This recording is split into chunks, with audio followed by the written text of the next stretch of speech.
Good evening to all the spectators following in streaming this event organized by Left International, the international working group of Die Linke. Today we have organized this talk called Gentrifications Are Non-Germans to Blame, and how can we expropriate the big landlords together. To answer these questions, we have today a great panel with three activists involved in different campaigns in Berlin, in Germany, but also in other countries. My name is Jaime Martinez, and I will moderate this talk.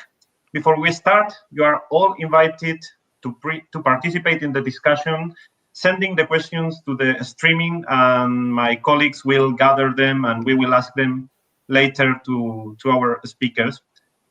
First of all, we have Joanna Kusiak, activist in the campaign Deutsche Wohnen Co Enteignen in Berlin, and also sociologist at the King's College in Cambridge. Thank you very much for accepting our invitation. Hello, thank you.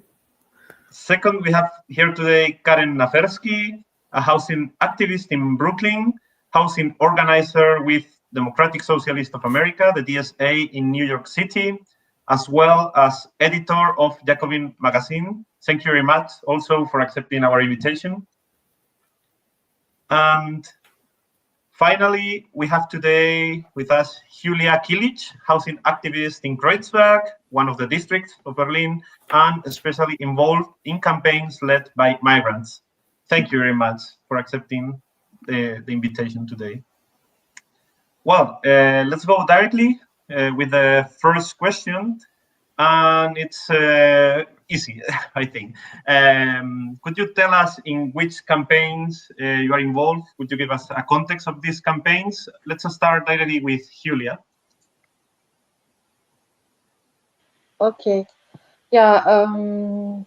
Thank you for your invitation. And yeah, I'm now just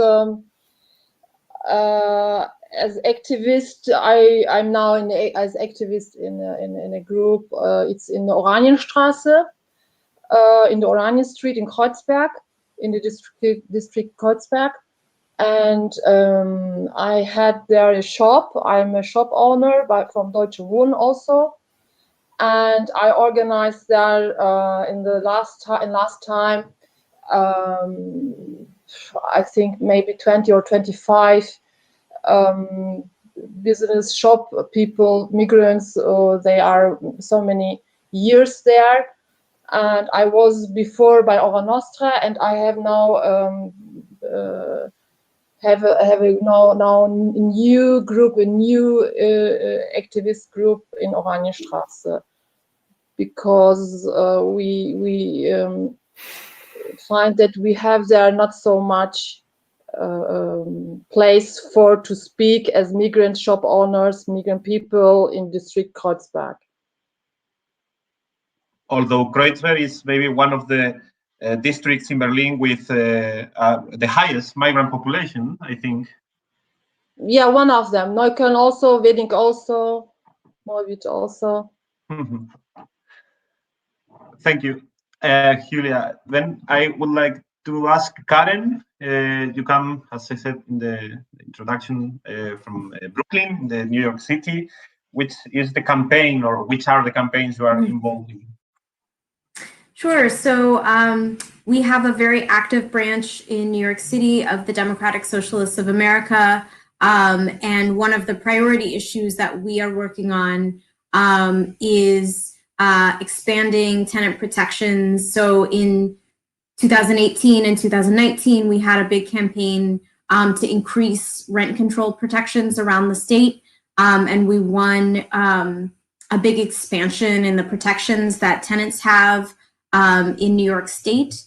And then since the COVID pandemic began, our campaign has been pushing the government to cancel rent and to provide, to get rid of rent debt for tenants in New York. You know, we have many people, especially because of the pandemic, who are struggling, who can't pay rent and who need that assistance. And so as we look from that campaign towards the future, we're thinking about how to create opportunities for construction of more social housing, opportunities for tenants to purchase their apartments, and also protections against eviction. I was talking the other day with a friend living in New York, and he told me that Brooklyn is one of the districts or areas that is suffering now at this point, or the last years, the gentrification at most. Is that so? Certainly it's a big, Brooklyn has experienced like a huge rise in rents and in home prices. Also a lot of people like buying homes, but it's also home to a lot of neighborhoods that have not really experienced gentrification in the same way, and that are actually struggling with bad conditions and predatory landlords and sort of the other side of the housing problem. And one other thing that I will say that we try to, it's a big piece of our campaigns in New York, is trying to address the problem of homelessness. We have, before the pandemic, we had 92,000 homeless people in New York State. And these are, these numbers are only growing as people deal with the economic problems that the pandemic has caused. Thank you very much, Karen, for this context introduction. And last, I will give the floor to Joanna. I already presented you as a member of Deutsche Wohnen Co. Enteignen, but maybe you are in other campaigns also. So, Joanna, I give you the floor. Hi, thanks for invitation. Definitely Deutsche Wohnen Co. Enteignen is also, I would say, the most important housing campaign in Berlin right now. Literally, it means expropriate Deutsche Wohnen, and Deutsche Wohnen is the largest housing corporation. So it's a stock-listed corporation that owns over 100,000 apartment units in Berlin. And the aim of the campaign is to expropriate these corporate landlords, so effectively deprivatize housing, because the housing that those corporations own often is a formerly municipal housing, and to bring housing back to a new form of social or municipal ownership. And I think what's important about our campaign is that it really emerged out of a long history of Berlin housing struggles. I mean, the tenant movements in Berlin dates back to 19th century and has a long and rich history, and a lot of things has been tried. And for many years, the campaign was about pushing against increasing rents through different forms of tenant laws. And what is different about this campaign, or what is more radical, is that it does try to tackle problem at its roots. So it's not, again, about making the raises of rent smaller or making the rents rise not as quickly, but it is really about changing the structure of ownership to ensure secure access and secure and equal access to housing in the long term. So this is a very radical, in many ways, it's a very radical initiative, but it also stands out because it's at the same time, it's fully legal. To achieve this expropriation or socialization of housing, the initiative leverages a clause of German federal constitution that indeed allows for socialization of land. It has never historically been done, but it's legally possible. So in short, we want to tackle housing crisis at its roots. We want to deprivatize housing, take housing away from corporations, and do it all by means of law. Thank you. Usually when it's said it's radical, it's kind of negative, but radical is just etymologically is going to the root of the problem. So these campaigns go to the root of the problems. Now I'm also active in Deutsche Wohnen Co. Enteignen. We are now collecting the signatures. Could you maybe now, could you tell us how it's currently going with the campaign? Mm-hmm. At what point is it now? Yes. So the campaign, so while the mechanism that campaign wants to use is legal, the political engine of the campaign is a public referendum. So in some sense, in the English-speaking universum, you could try to imagine it as a nationalization, but from the grassroots up. So not something that comes from the state that expropriates, but really the people who, by means of a public referendum, de facto politically force the land of Berlin to expropriate those corporations. And procedurally, this means that starting last week, within the next 4 months, we have to collect 170,000 valid signatures in Berlin. That means to make sure that there's enough valid signatures, we need to collect roughly 200,000 signatures. So there's a huge mobilization. Naturally, collecting signatures is more challenging than usual in the times of pandemic, because there's less mass events, which often makes it easier to collect a lot of signatures. At the same time, there's incredible energy. So I think it's just the beginning of this 4-month process. So it's very important to keep this energy in the long term. And in this sense, everyone who's listening and who's in Berlin, I really encourage to join us collecting signatures, either in a structured way or just by printing out the signature list from our webpage and just asking friends, neighbors, people who are, and here maybe there's one caveat. Legally speaking, the signatures that do count are signatures of people who have German citizenship and are registered in Berlin. So, of course, this week we couldn't do anything about it. That's just how law operates. But that means that a lot of people who live in Berlin and who are affected by housing crisis cannot sign or cannot give the valid signature. However, they still can help collect those signatures. And of course, if the initiative is successful, if the housing is taken away from corporation and made municipal again, one of the big points in our campaign is also to equalize access to housing, including preventing the discrimination on the base of nationality, race, gender, ability or disability, and so on. So everyone is on board, and even people who are not eligible to sign are often members of the initiative, and they help collecting signatures. This was exactly my second question to you, and I was going to ask you now, how are the migrants organized in the campaign? Because as you said, 20% of the population, more or less, in Berlin are not allowed to vote because they don't have, or we don't have the German nationality. Could you tell us more in detail how are migrants organized inside the campaign, maybe further than collecting the signatures, or if there are any special groups inside the campaign to deal with this point, with the participation of migrants in the campaign?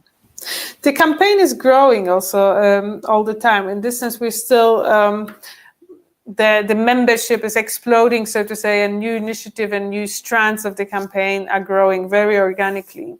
So in terms of activities by non-German within the campaign, there is, again, first, the election of signatures at the moment politically the most important. So that's also a big area where people are engaged.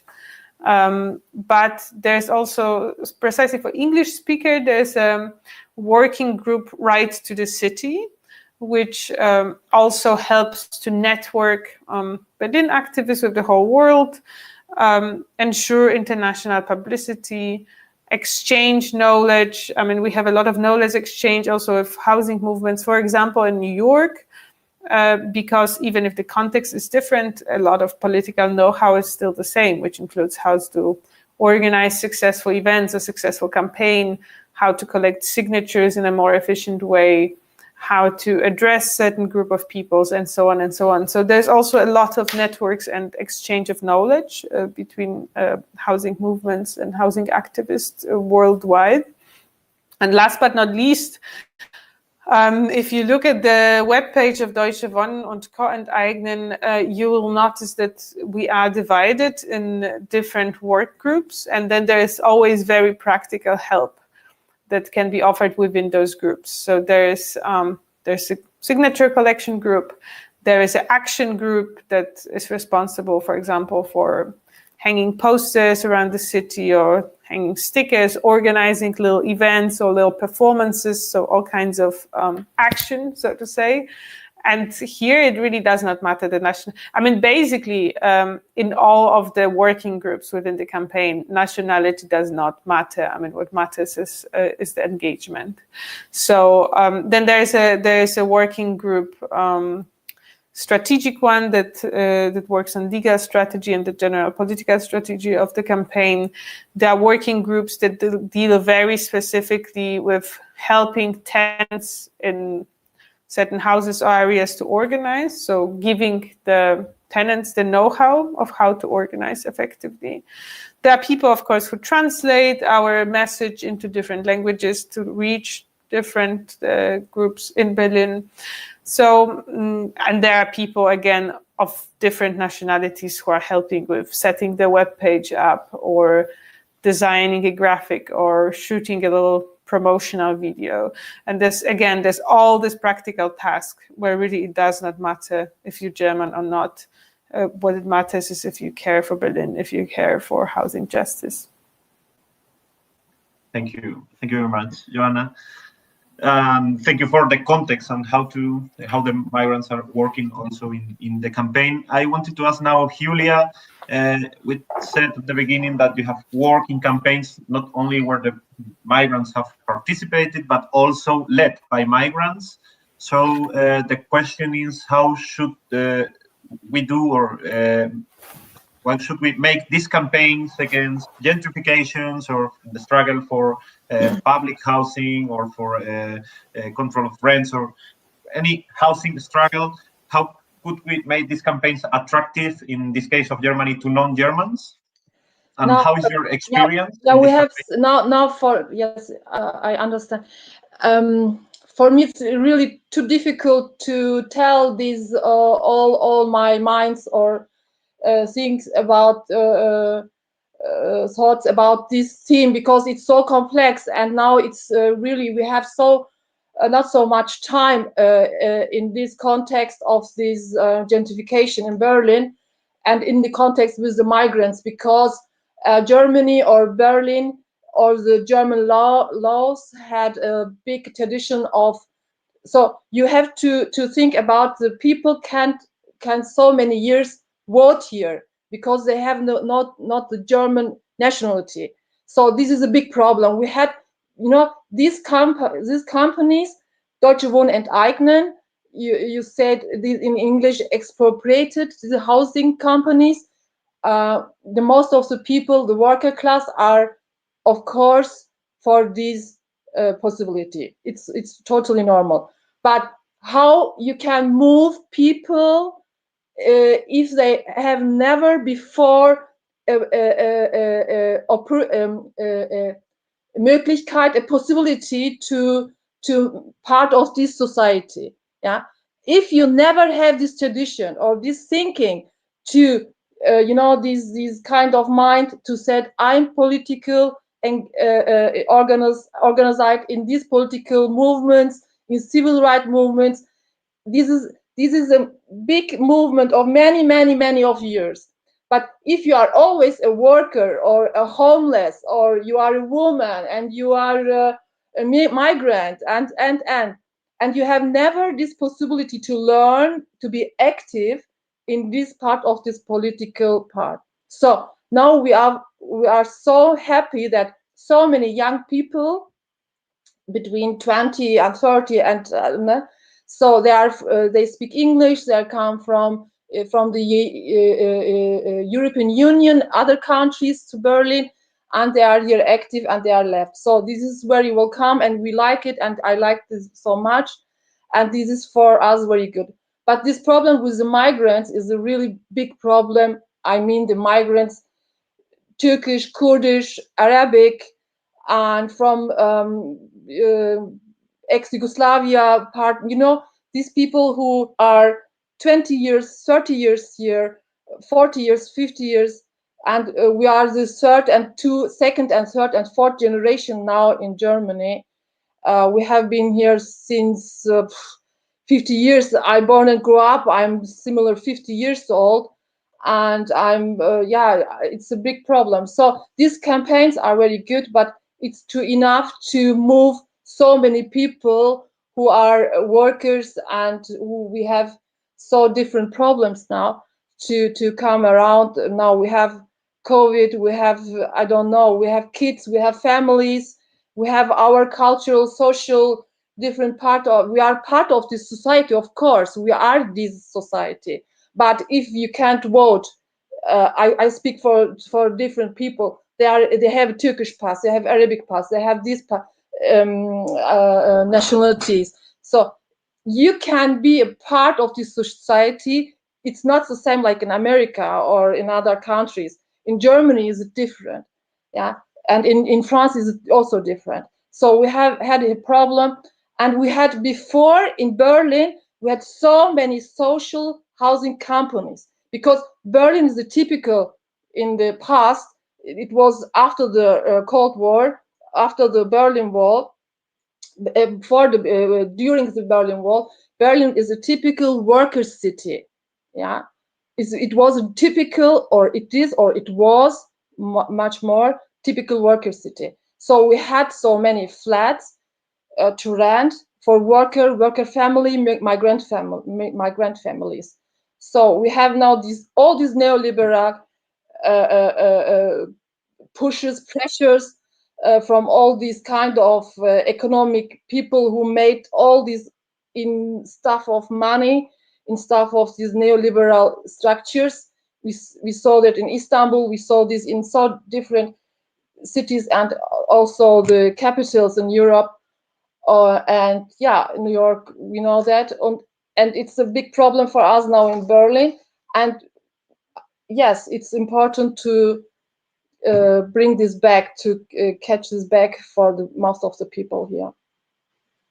And how important is also the role of the language here? That this first approach is made maybe in the own language. For instance, I think in Spanish. In my case, the first approach I got was in Spanish actually to the campaign. For instance, how important is to receive flyers, information in Turkish, Arabic, Italian, Polish. So their own language. What's the role of the language?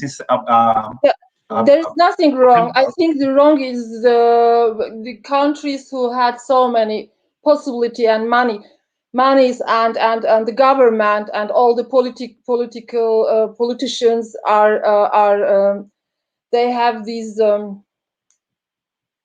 what did you say, Verantwortung? What is the word? Verantwortung? Responsibility. This is the part of this responsibility from this kind of governments. For example, now Germany and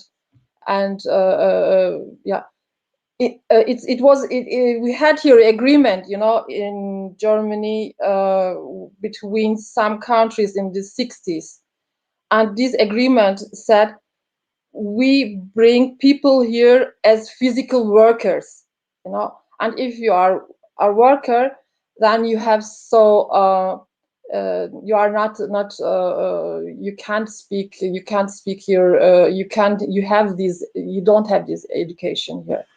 So you had yeah, this is a part. The language is also a big problem, but I think it's also not a problem, because if the people don't have these possibilities, so then it's a problem.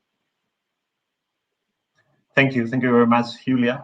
Now I wanted to change the focus and go to the first question of the title of our event. Was called "Gentrifications Are Non-Germans to Blame," or in this case, any migrants. And I wanted to ask Karen that sometimes from the politics or the media is said kind of arguments like migrants, foreigners are coming to this neighborhood or to this city, and that's the reason rents are rising, or even there are no more houses for the locals.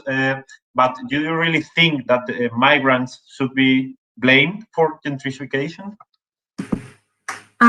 Thank you. It's a really important question, and definitely it's something that we are thinking about a lot in New York as well. So a lot of what Hülya just talked about is true here as well, although it's a little bit different in that we have both International migrants in New York, we have a lot of people from Central America, from South Asia, Bangladesh, Nepal.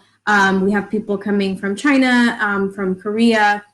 And so for them, sometimes, especially if they're newer immigrants, the problem of nationality and of being able to vote is the same. We have, we try to do our meetings, not so much, it's harder within DSA, and I'll talk about that in a moment, but with our coalitions, we try to do meetings in multiple languages, publish materials in multiple languages.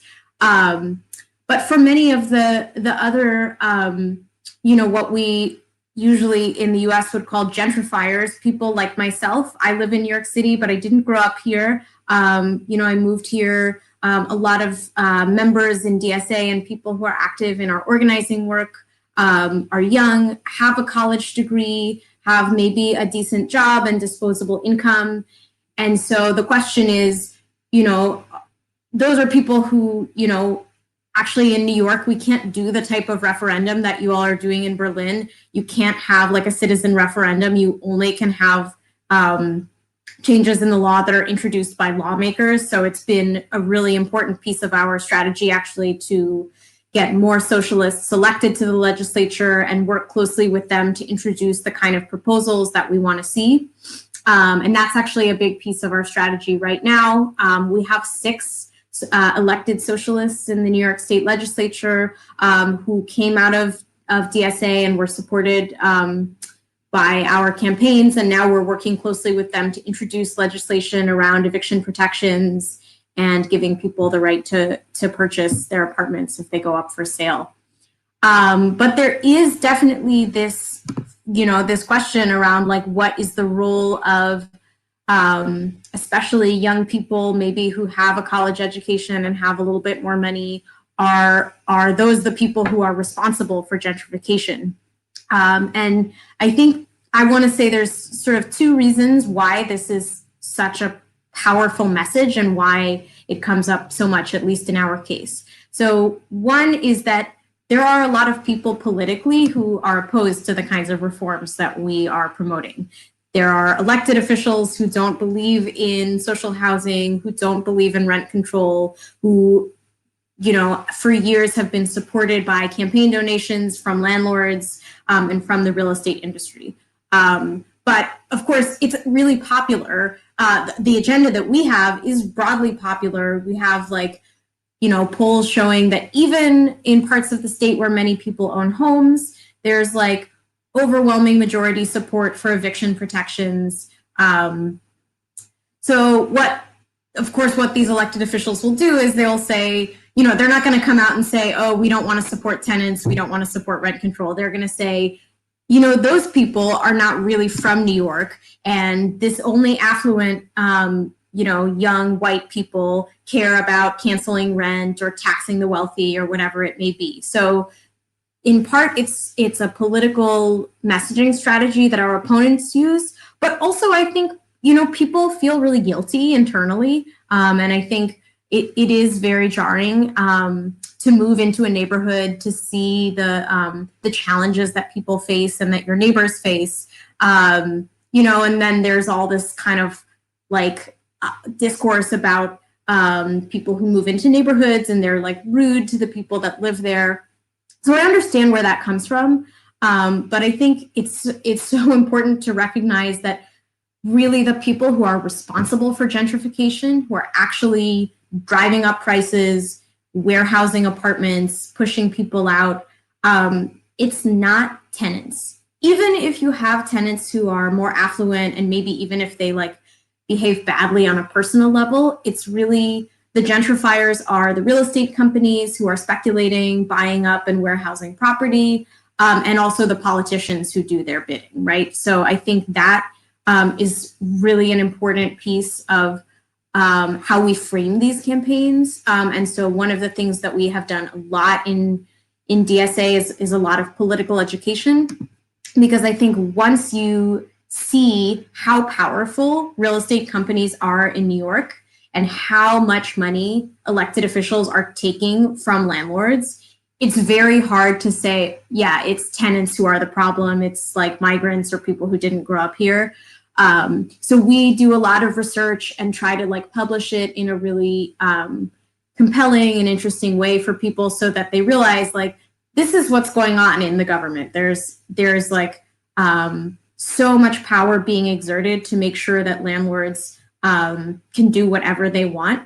And so I think that's really been a very key piece of our strategy over the last few years, and especially throughout our housing campaigns, to really turn the spotlight onto landlords, who, by the way, like part of the reason that we have this this idea that it's tenants who are responsible for gentrification is that the landlords are used to kind of hiding. You know, they're used to having like multiple different companies, and it's like a little bit difficult to figure out who owns which building and where they're donating their money. And so one of the things that we think is very important is to really do some research, shine a spotlight on that, make it harder for them to say, oh, we're not here, and also make it harder for politicians to be associated with them. And so we have really, all of our elected officials refuse to take corporate donations from landlords and from real estate companies. And so I think that's been, yeah, it's been very important for us to try to emphasize that really the people who are responsible for gentrification are the real estate companies, are the landlords, and are the politicians who receive contributions from them. Yes, usual, or sometimes happens that, the focus is put in the migrants, but migrants from other countries, because it has a xenophobic component. Of course, if you come from, I don't know, from Frankfurt to Berlin, it's okay.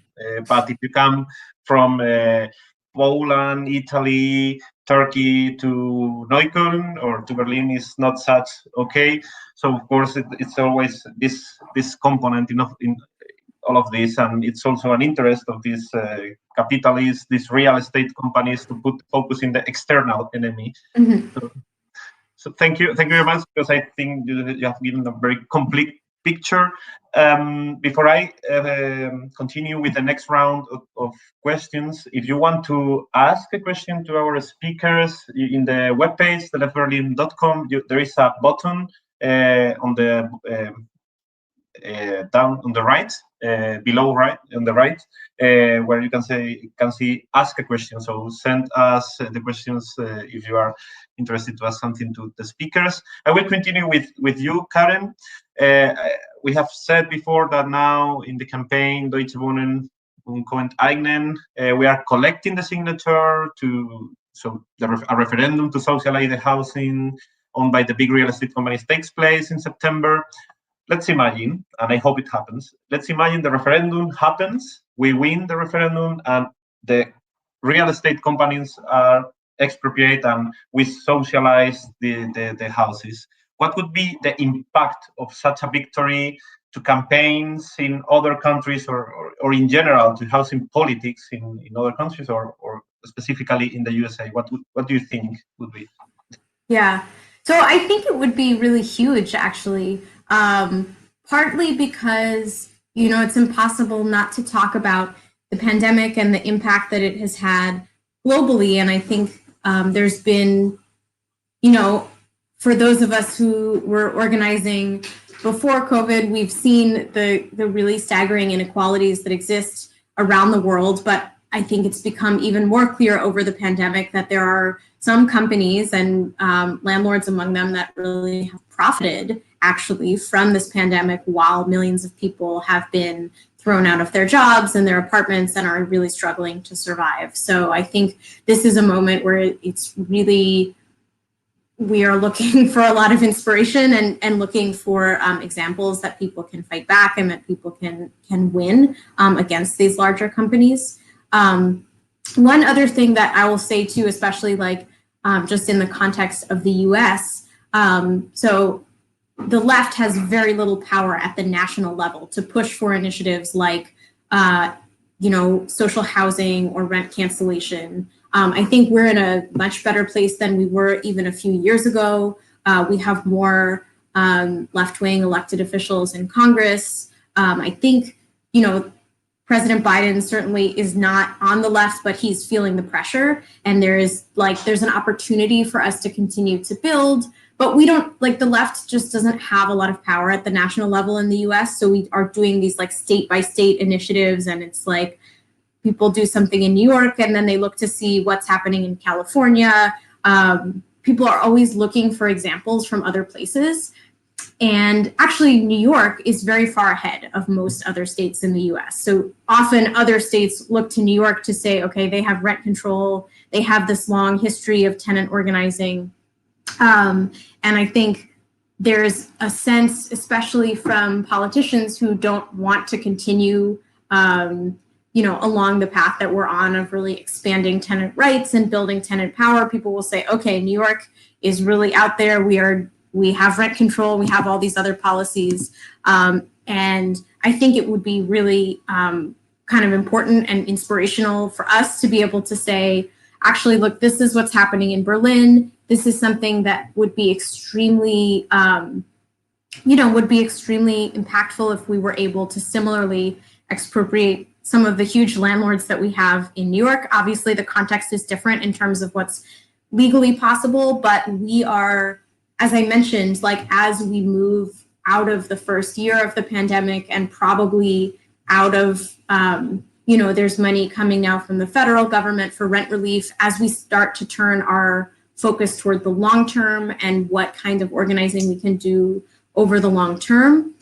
We want to think about creating new social housing, both by building new homes, but also by moving existing homes into community ownership, allowing nonprofits or community land trusts to buy existing housing. And, we have some really horrible corporate landlords here in New York. We have Blackstone, we have Kushner companies, and many others. And so I think it would be really valuable to say there is actually in this moment a group of people who are organizing to really create the kind of social housing that would be so valuable here. So I think certainly it would be very inspirational, and also would be good to have the connections between left groups in Germany and other parts of Europe, and also New York and other parts of the US. I don't know how it's in the States. For instance, in Spain, when they are looking for examples, they always say, and see how they do it in Germany. And Germany is the usual example inside Europe. So I think also it would be a very, very important message if this campaign reach the goals we are looking for. I wanted to ask you now, Joanna, the campaign, Deutsche Wohnen Co. Enteignen, has already built many networks at different levels with other housing campaigns inside Berlin. I think, for instance, Stop Heimstaden, for instance. But also in other cities of Germany, there is an attempt to networking with other cities, but also in solidarity with other struggles happening in the city with other topics, not only housing. How should the networking continue once the campaign is finished, when the referendum is achieved, and also the objectives that we hope we will achieve?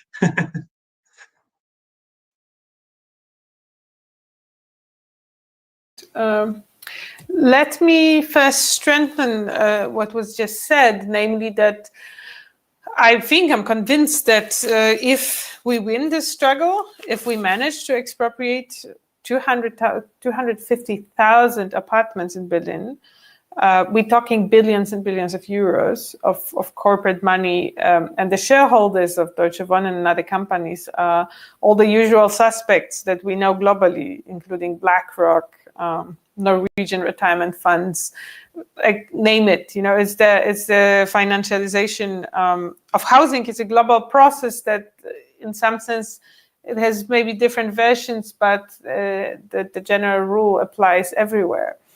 And I think if we manage to do it in Berlin, to get it done, and I believe we will, it is really globally a game changer, because that would be independently of the legal details and how exactly can it work, which are always very particular.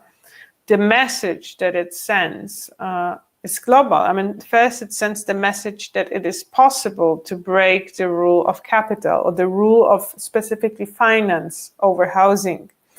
And also that it is possible to organize at the grassroots level and fight with the largest and the strongest enemies, the biggest finance companies, the corporations. So I think that's of crucial importance, and both in terms of the courage to finding solution in unobvious places, like in the German Constitution, which is not the, let's say, first place where radical left searches for solution often, but also to show that it is politically possible.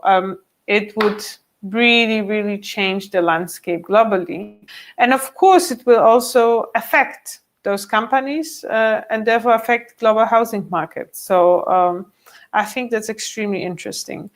And what we should do, of course, during the campaign and after the campaign is to continue this exchange, continue the network and the struggle, because we do actually have common enemy. If we look who's behind financialization of housing, again, companies are BlackRock, sorry.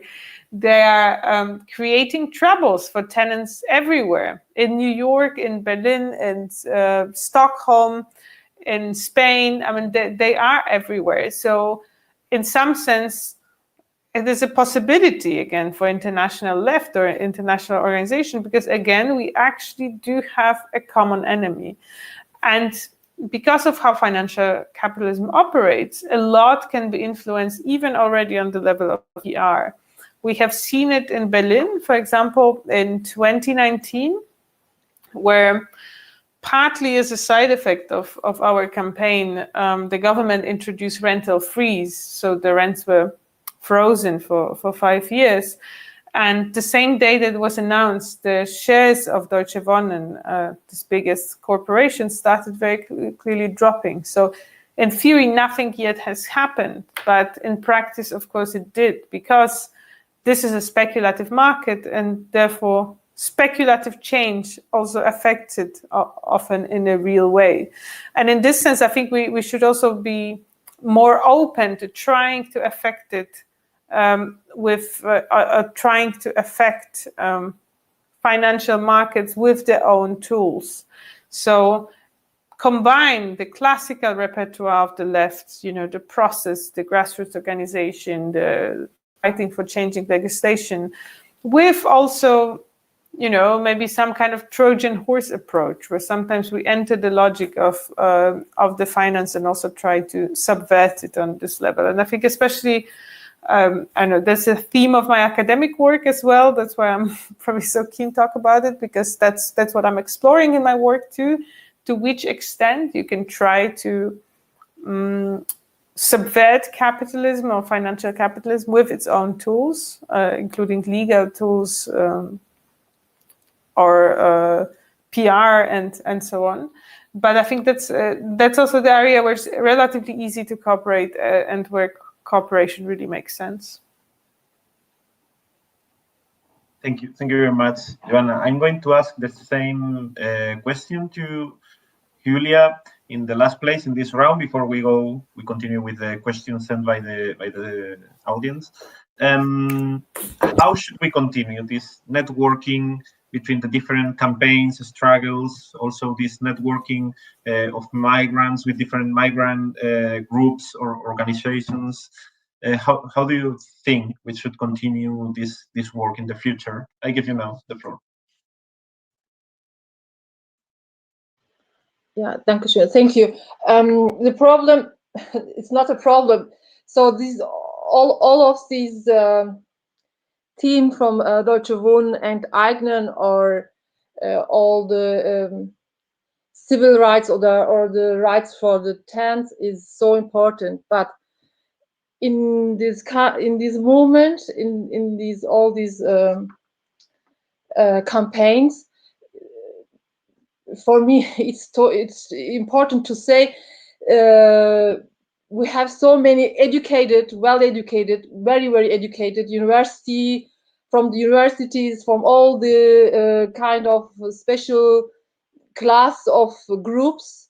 They are now everywhere, and the other people, they are left or not well educated. Maybe they are workers, they work hard, and they have never this possibility, the opportunity, the opinion, the possibility to be a part of this movement. Yeah, and we discover in Berlin since 20 years, 30 years, all the new kids, as all the kids or from the school, they go directly to university. Directly. After the school, they go to university, and they don't know the life. They don't know to be maybe worker or work with the hands. And then so we have a big group of people, young people. They are now so well educated, and they are organized in their own groups. So there's no mix between the part of the another main part or very important part of the workers, if it's migrant or not migrant. So this is, for me, it's my opinion. It's my mind. It's the problem. So for these companies, it is so important to say the other part of groups. You are a part of them, and you have to know your rights about if you are if you are a meter and you have know your rights. So, and this is very important. For me, it's always the same groups in Berlin who are very good organized, and the tenants are the most of the tenants are not so good organized here. Thank you very much also for this perspective. Yeah, because maybe most of these people we are talking about, they are not watching this streaming because, as you say, they are working hard, or maybe for me it's not new. Sorry, I'm so sorry. For me it's not new because I'm always in the same groups. Yeah, every time, but just here. But I'm in the live. I'm in different groups. You know, from the life and from life on the street. You know, this is so important to say. I want to speak with everybody and not always in the same groups. Of course, yeah. If you have a very long 8 hours working and then a family, kids, and you have to take care of the kids, or you don't have time to follow these streamings. And yeah, we always are more or less kind of the same people, and we try to approach other groups. So that, yeah, I understand this point, and I think it's very important to take this into account in any struggle. Now I'm going to look at the questions the public sent to us. The first one is by Ian to Karen. In New York, I must read it. In New York, is the market dominated by some large corporate landlords who own many thousands of apartments? It's a question. In Berlin, it was calculated by the largest tenants association here that the average tenant in a Deutsche Wohnen apartment pays 2,100 euros per year just for shareholder dividends. Has this been calculated for New York? Oh, I love that question. I don't know the answer. It may have been calculated actually, and so I'll encourage anyone who's watching on the stream, if you know the answer to this, to share. I'm not sure that we have one landlord who's quite dominant in the same way. I know Joanna talked a little bit about BlackRock. They're, of course, a major landlord and a big target. But we also have in different parts of the city landlords that are really dominant. So in Queens, Zara Realty is a landlord that a lot of people have experienced problems with. We also have like the city keeps track of who are the worst landlords in the city in terms of the amount of housing code violations that they have in their building and complaints from tenants.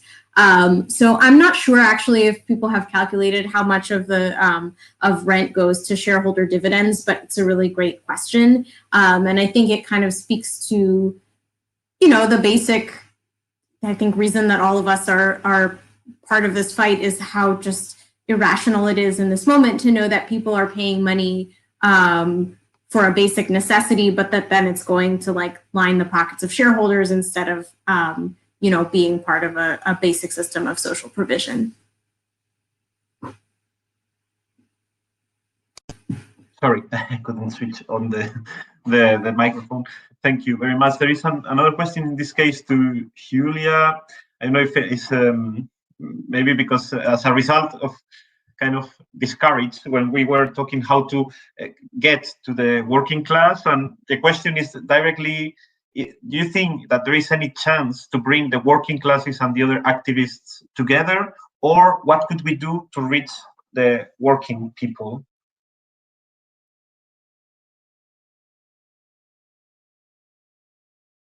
I think your microphone is switched off, could be? Yeah, okay, so to organize meetings through my neighborhood. It's also exist active working campaigns with my neighborhood, for example. How can I tell something it happens in my neighborhood? How can I tell this in my neighborhood, this information? How can I connect these kind of informations with my neighborhood? And this is very important, because if we are meet and we make these kind of social meetings virtual, and then we have the possibility to give us these informations and make discussions about this. But for me, it's very important as activist to active my neighborhood. So, and now by Deutsche Wohnen Enteignen is this kind of this is an example. But for me, it's not enough. Okay, it's very important to say now we want this, but for me as Berliner, I know it's not enough, because a big group of main group part of this movement is not active, and I think it's a task. It's a main work for everybody. Everybody can say, how can I get contact with my neighbor, my next one. Mm-hmm. Thank you very much. And I have another related questions, but related question. In this case, I'm going to ask Joanna. Let's think any person has a family and it's not a full-time activist or doesn't have many time for activism. How can they support the campaign, for instance, the campaign Deutsche Wohnen Co, if they don't have much time for activism? Mm-hmm. Well, that's a lot of people are in this situation. So, and I think we have a core group of people who really do a lot. But actually, most of our activists are not full-time activists. They have jobs and families and other engagements. That's so it's still possible to do something. I think at the current moment, indeed, collecting the signatures is more important and most important. And even if someone doesn't have time to spend hours on the street just talking to random people and convincing them to sign, everyone can print out 2 or 3 lists and at least, ask friends or go around in their own house, which shouldn't take more than, half an hour probably. Just talk to neighbors and make them sign and then send it per post to Deutsche Wohnen Co. The lists can be printed from the website. It's maybe actually, I don't know if I can post something here in the chat, but maybe I'll ask Jaime I'll send link to Jaime and that can be also posted underneath the whole discussion. But I think, yes, within the next 4 months, that's definitely the best one can do, is every single signature counts and everyone can collect, even a couples, even if you can only get 2 or 3 valid signatures, please don't make it stop you. Have them sent to us. That does make a difference. Mm-hmm. Thank you very much. Again, on the topic of the class issue, there is a question also, what's the role and the position of the unions on these housing politics struggles? Anyone wants to take the floor, because it's different, I suppose, in USA, in Germany, or specifically, it's any concrete campaign. Does any one of you want to take the floor directly? The mics are open. Well, I can just say one thing, that the unions are already supporting us, and of course it's very, very important. So in Berlin, several of the unions, including Verdi, one of the biggest one, but also IG Metall, they decided to support the campaign at the moment. It means they are using the networks to collect signatures for us. And of course, there is a direct exchange. So yes, absolutely, unions are with us, and if more unions want to be with us, we're happy. And it's not just unions; it's all kinds of organizations, big and small. I mean, we also partner with Berliner Mieterverein, but also we having discussion with environmental organizations too, because a lot of issues are similar, and also the tool of using public referendum and the legal idea of socialization could be and should be probably also used by environmental movements to protect certain crucial areas of land that are important from environmental point of view. So we trying to build a lot of alliances, including the ones that are not immediately obvious, like with the environmentalist movements. And we really encourage every organization, big and small, to join us in the efforts, because in the long term, this is a game changer. And if this referendum is going to work, this is a game changer, not just for housing movements, a game changer for the left in general. Thank you. I wanted to ask maybe, Karen, what's the position of the unions in the housing struggles there in the USA? So yeah, I think it's a little bit complicated, as it is with a lot of different labor questions in the US. We definitely have some unions that really are strongly supporting our campaigns in New York. And often when that's the case, it's because their members also can't find housing, are struggling, especially when you think about, childcare workers, healthcare, home health aides. We have a lot of who in New York have a very strong and powerful union. And it's been a major issue for their members that they are struggling to stay in their housing and are dealing with landlord abuses. There definitely, I think, it is more work that we can do, and more sort of work to be done more generally to shift the groundwork and build a stronger relationship between the housing movement and some other unions who I think we would like to see as allies, but who have political reasons, maybe for not being as closely tied to the housing movement. But one thing that's really interesting is that we have, this challenge where a lot of public sector workers, teachers, others who work for the government, their pensions are invested often in the same multinational companies that are then evicting and abusing their members. So you have teachers in New York City or in California whose public pensions are actually invested in companies like Blackstone. And that is a massive contradiction, and really, I think, an important reason to try to educate folks and to try to build solidarity between those workers and tenants.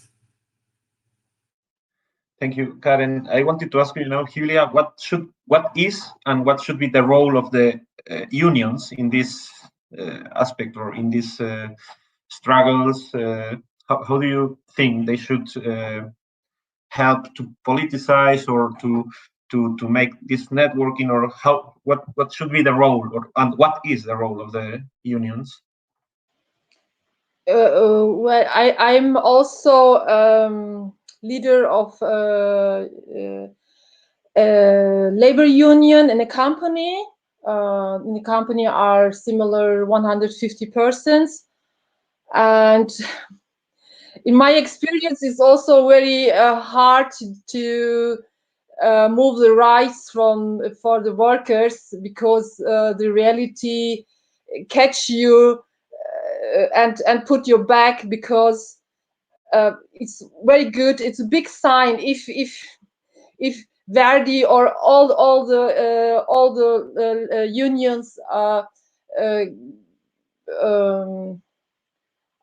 with this campaign. It's also good. It's very good. But the reality is, I ask me also all the time. I read about this, but Enteignen, Deutsche Wohnen Enteignen, this housing company to expropriate it. It's meaning for the time. It's for a special time, and it's this was my question for Joanna, because by Deutsche Wohnen Enteignen, the question was the support. Yeah, it's important that the union supported this, and other civil movement groups also in Berlin and everywhere.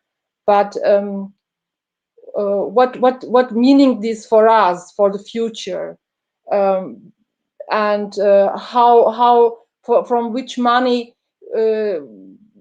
they control all these big companies and these big flats. It's true that the Blackstones and Deutsche Wohnen had so many in this group, are so many different part of big capitalist groups. They make this pressure of the people here in Berlin and everywhere in the world, who make the rents higher, and the laws are for the people are done so bad as solution. But sorry, I forget your question. No, it was the role of the unions. But before we continue with the discussion, Karen told us at the very beginning that she should go after 1 hour, because now in the USA is working time. So if I'm going to to give the floor to Karen for a last for a closing statement, and we continue with the questions of the spectators. If you don't mind, Hülya, sorry to interrupt at this point. Karen, do you want to say something, a closing statement before you go? Sure. And again, I'm very sorry that I have to leave. As Jaime said, it's middle of the workday for me, and I unfortunately need to go back to work. But I really have appreciated hearing, especially from Hülya and Joanna, about the really great work that is happening in Berlin. And I think certainly for DSA, we would be interested in continuing to keep this relationship open, to hear how the campaign is going, and provide any support that we can. And we're certainly going to also be interested in learning from all of you as we move forward with our campaigns around social housing and eviction protections. And I think it's really valuable to have this type of solidarity. As I said earlier, it's important that we keep our focus on on the landlords and on the politicians that they are working with, but it's really hard to do that. It's a lot of education, a lot of research, just like a lot of very and also a lot of the sort of external organizing work that you all are doing, talking to your neighbors, gathering signatures, having mass events, knocking on doors when it's safe to do that. So once again, thank you guys so much for having me. I'm really excited to see what is happening with this campaign moving forward, and to continue the connection. Thank you for accepting our invitation. So we really appreciate that you are here today, and thank you for your time at this time in the USA. So thank you for coming in the name of Left Internationals. Thank you very much, and have a nice week. And we will see us in the struggle somehow online, but yeah. Thank you. Thank you very much. I continue with the question to Hülya. If you want to continue on the topic the unions and the role of the unions. If you wanted to add something, sorry to interrupt you, because Karen should go. So if you want to say something about the previous question, Hülya? For me, it's no problem. It's okay. Okay, there is, before I go to a question for Joanna, there is a commentary, not a question. I'm going to read it. This is not a question, just a comment. I find tragic this idea that workers don't have time to struggle or don't understand the struggle. It sounds like it's not possible to politicize them, and it is also patronizing. In Northeast Brazil, one of the poorest regions in Latin America, where I come from, it is historically leftist and combative, even though the absolute majority of its population is of non-white workers. How the left functions in Europe in general, and Germany in particular, is just a reflection of how capitalism works here. It is not about workers being unable or incapable to join.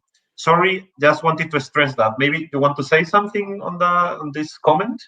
Although it's not a question, but it's a comment, maybe a reflection, and maybe you want to say something, Hülya. And then I have another question to Joanna, more related to the campaign, Deutsche Wohnen Co. Enteignen. Do you want to say something, Hülya, on this reflection, or? Yeah. Oh, sorry, I'm so sorry. So yeah, this reflection about the question from how work capitalism in Berlin, how it's of course it's different as in other part of area here, and here are different laws and different situations. You can compare this with different countries and different places here, but you can be sure that this kind of aggressive or this kind of capitalism is now everywhere. Is everywhere in the world. The world is so. It's now. We live now in a time. It's so fast. It's faster as before. Some professions are not anymore, and some kind of to these housing companies are not this same how we had this before in Berlin 20 years ago, 30 years ago. Everything is now changing, and I think it's very important for the movement. Left movement is worldwide is to keep together and to learn from each other and to connect it word in the world. I think it's very important. Thank you. This is again a related question with how the working class may take part in the campaigns. This is to Joanna. First, thanks to all the speakers. I completely agree with Hülya. Is there some mobilization that Deutsche Wohnen Co. Enteignen is doing to reach out to the working class in Berlin? Well, maybe two things I'm going to say on that. First, of course, yes, and I think important branch of our campaign is we have this working group called AG Starthilfe, so the beginner's help, so to say, that really directly reaches to houses, so people living in houses that are directly affected. So when something happens, there's trouble with a landlord in certain house or certain apartment blocks, we offer activists helps, including how to organize, just basically sharing the political know-how, how you organize the first tenant meeting, how you, how you do certain steps, both legally and in terms of political organization, from getting to know each other and turning yourself into some sort of political collective to fighting back. And because this is on the house by house basis, this is everyone. And I think it's also really important not to create upfront these divisions between, working people. I mean, there are working people in the sense almost all people in Berlin are working people. They just have different jobs and different type of works, which is not to say that I deny structural differences and that some people work more or harder, but more to say we are all in the same boat. In Berlin, 85% of people are tenants. That means that it's not just working class that lives in rental housing. There are also academic professors and even business people. And that actually we do see as an advantage, because if you have a broad range of people affected, then it's much easier to create real in-depth solidarity between different social classes and different kinds of people affected. And therefore, it is more possible to build a really, really broad campaign.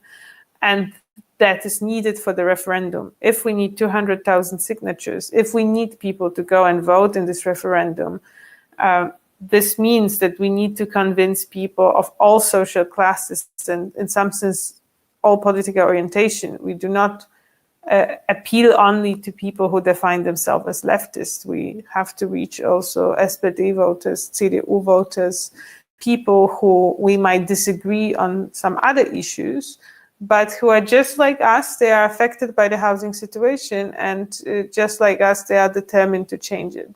So I think it's good to try to reach out different groups of the population.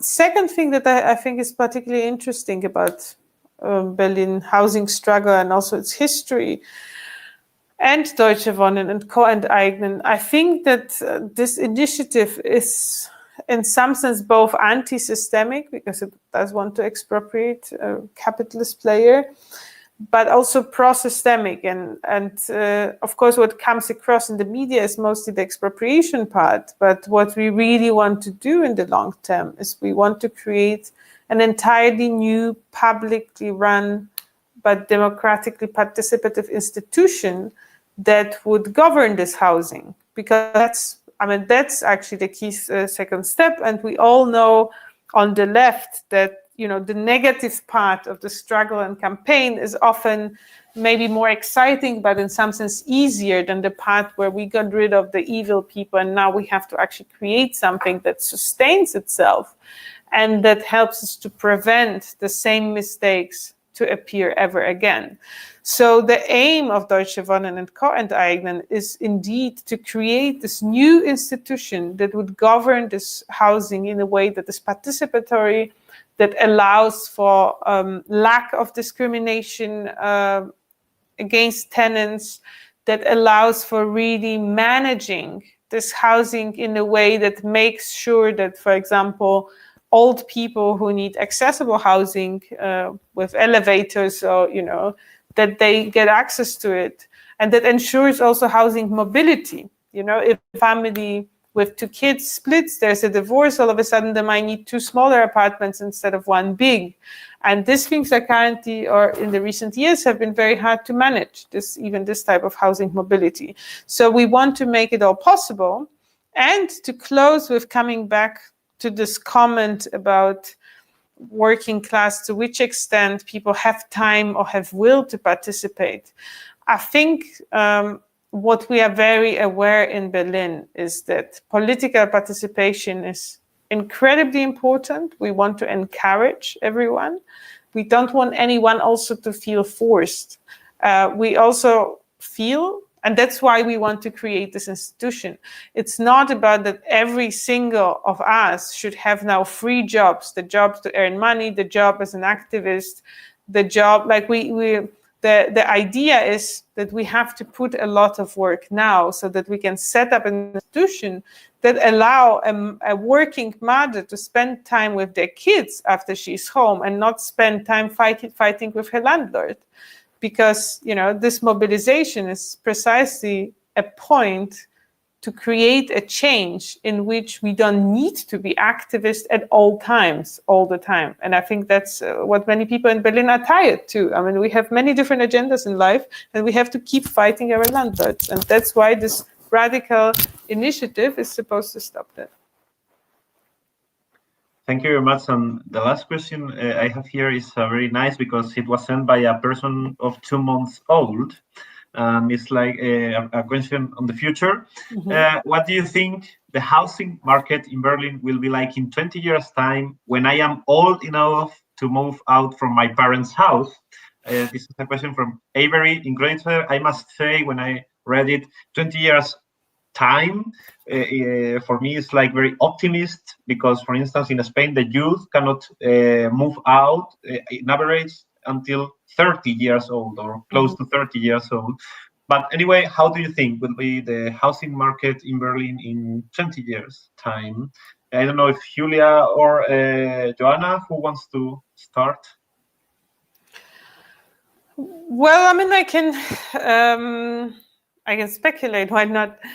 I think, and I believe, I want to believe that by then we will have created this wonderful institution that I was just talking about, and that means that the housing market will be more equalized and more accessible to avoid the problems that we have now. That also means, just to add to this wonderful vision of a socialized housing, that means not just housing, that means also the public sphere. I mean, in Berlin, as in many other places, including New York, we have these problems that more, and COVID only makes it worse, that, let's say, local cafes or locally owned shop increasingly have to move out to make room for another chain supermarket, chain cafe, so that everything is copy-paste. If the housing is socialized, that means that also on the ground floor, there's room for more diversity, for more unique urban space.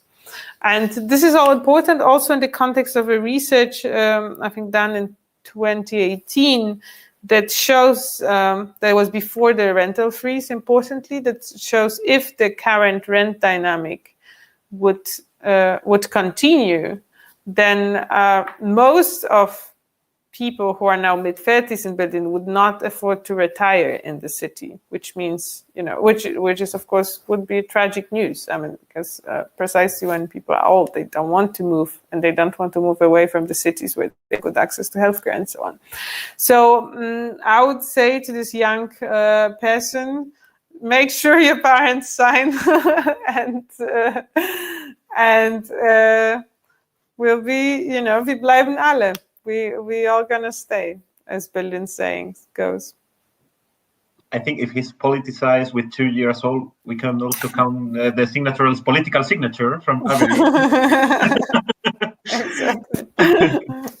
I wanted to ask you, Hülya, how do you imagine the housing market in 20 years, in 20 years' time? Okay.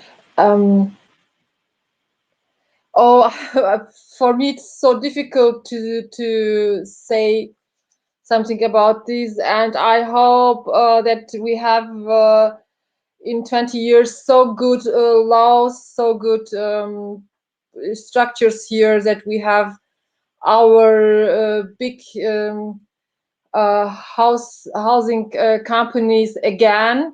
We had before here over 20. We had this in Berlin, and it was not belong to these big companies like Deutsche Wohnen, like ESV, or like whatever, and BlackRocks and like this.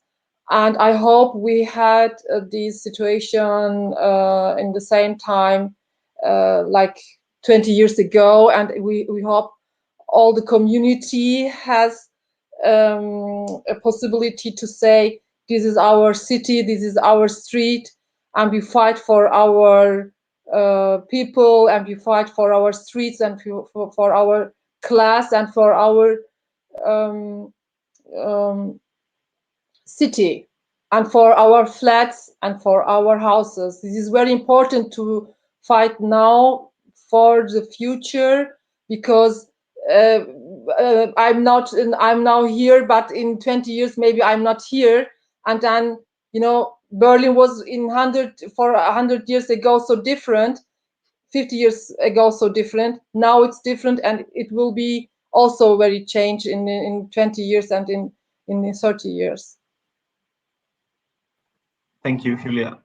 There is a comment here also on Joanna's response. We are not all in the same boat. The working class is in a more precarious situation until and unless a campaign recognizes the class difference, it will remain to be an elitist movement. This is a commentary. One person left us in the chat in the streaming. Before we go to final statements, closing statements, first I wanted to say that now if people refresh their screens, they can see some links to the campaign Deutsche Wohnen Co Enteignen, and also specifically to the working group Right to the City, and also to coming events of the working group LAC International Working Group of Die Linke. And yeah, before we go to these closing statements, I would like to announce following events of the working group Left International. First of all, this Sunday at 13 hours, we as Left Internationals will meet in front of the Hindu temple on Hasenheide, close to the U1 Hermannplatz, to celebrate, if the weather allows it, the beginning of the spring. It's an informal meeting to meet up without agenda, so you're all of you invited to come. Second, on Wednesday, the 7th April, we have our next public meeting called COVID-19, a Socialist Response, with, among other speakers, the virologist Rob Wallace, that you can follow in our webpage here, theleftberlin.com, like today. And finally, next Wednesday, the 24th of March, it takes place the next meeting of the group Right to the City, the working group Right to the City in the campaign Deutsche Wohnen Co Enteignen, where we, the migrant people, are organized in, among other places, but specifically this Right to the City. You are, of course, invited to all these events. And if you have any question, please send an email to our email address, lac.internationals@dielinke.berlin, or to our Facebook page, the Left Berlin International Working Group of Die Linke. And now, before we finish with this event, you want to say any closing statement? Let's start with Joanna. Well, we've been talking for a long time, so I think just a short closing statement is make other signs, join, and let's keep Berlin. Let's make sure that these young people, like the Tumanfold, that we do our best to make sure that they can enjoy the city too.